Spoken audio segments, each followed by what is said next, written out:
Hello, I'm Kothorix, and you're probably thinking that I'm going to ask if games like Arcade are pay to win. And while I'll talk about that, my main point today is that it doesn't matter. I know you're probably thinking, of course it matters. People shouldn't be able to pay to have an advantage. They should have to earn it. But that's not exactly what I mean. I mean, why does it matter to you? Does it really bother you that much that someone else playing the game has better gear than you, or a fancier house than you, if we're still talking about Arcade?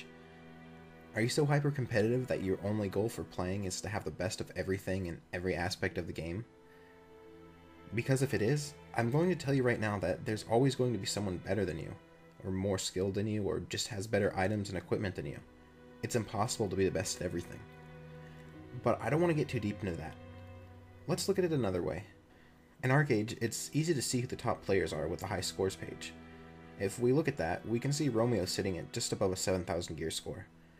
Now, the first thing we think is, obviously he's been paying real-life money because there's no way he would otherwise get that gear. But do we really know that? I mean, it's likely that he pays for some things, we all do, even if it's just for Patron. But do you really know for sure that he's dropped thousands of dollars on the game? Now, I can't be completely sure of this, but I have been told by several people that this player has some of his gear due to concerted effort by his guild. This means dozens of people pitching in and pooling their resources in order to get him better gear. In fact, a group of people helping you would be the best way to get certain gear, such as the rarely dropped Aurora capes or certain accessories. Is a guild pulling their resources and helping you get gear a less legitimate way? Because I can guarantee you that it happens, and it's only going to be more common with the next patch bringing heroes to the game. Guilds will pull their resources and completely outfit one person and then try to promote him to hero. That hero will have better gear and better buffs than you'll ever feasibly be able to get. In fact, I have personal experience with this kind of thing from my World of Warcraft guild back in vanilla. I was one of the main tanks of the guild, and because it was so important that tanks are geared, I was outfit by my guild pretty quickly. I had the best gear and enchantments available in the game. I didn't really even earn them, most of it was just given to me. Yeah, I had to sit in a dungeon and press Sunder armor once in a while, but I didn't have to roll against anyone for drops, they just kind of fell into my pocket. And is that really different than someone sitting at their job for a few hours to get the money to buy some in-game gold? The fact is, I was completely overpowered and unstoppable in PvP aspects of the game as well, because I had a whole guild funding me. I always had an unfair advantage over single players, because there was no way they could afford the same things as me.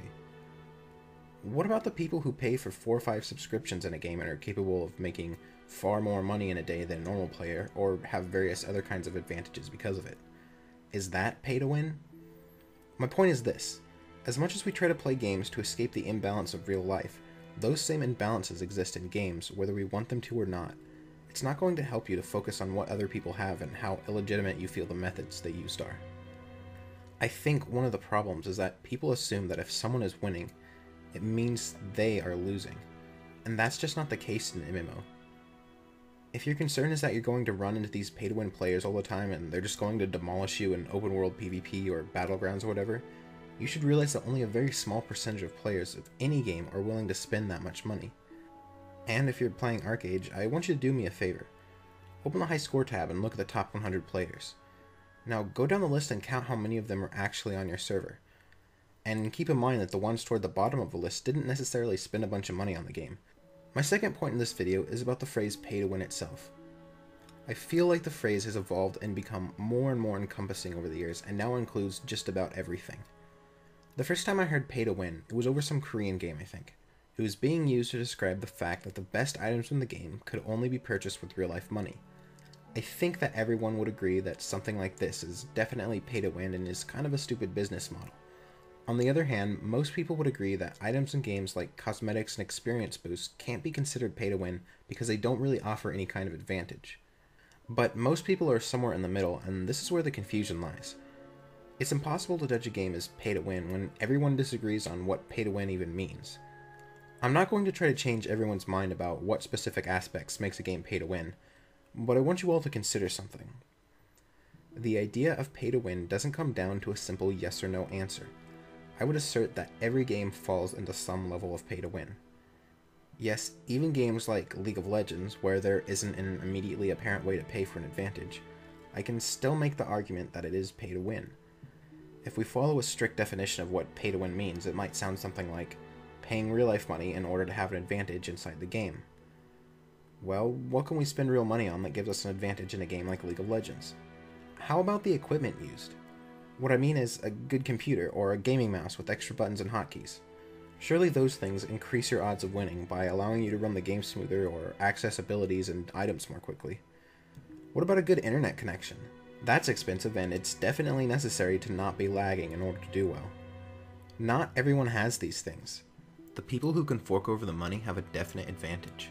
The same thing could be said about Arcade. If we're talking about PvP, I don't even see how people who don't have some kind of speed pad could ever do well.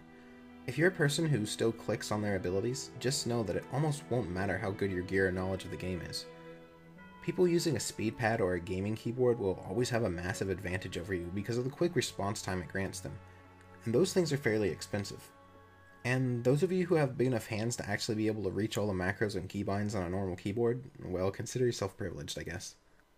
I hear the term pay to win so much that it's almost become meaningless to me, but gamers want to use it like some kind of curse.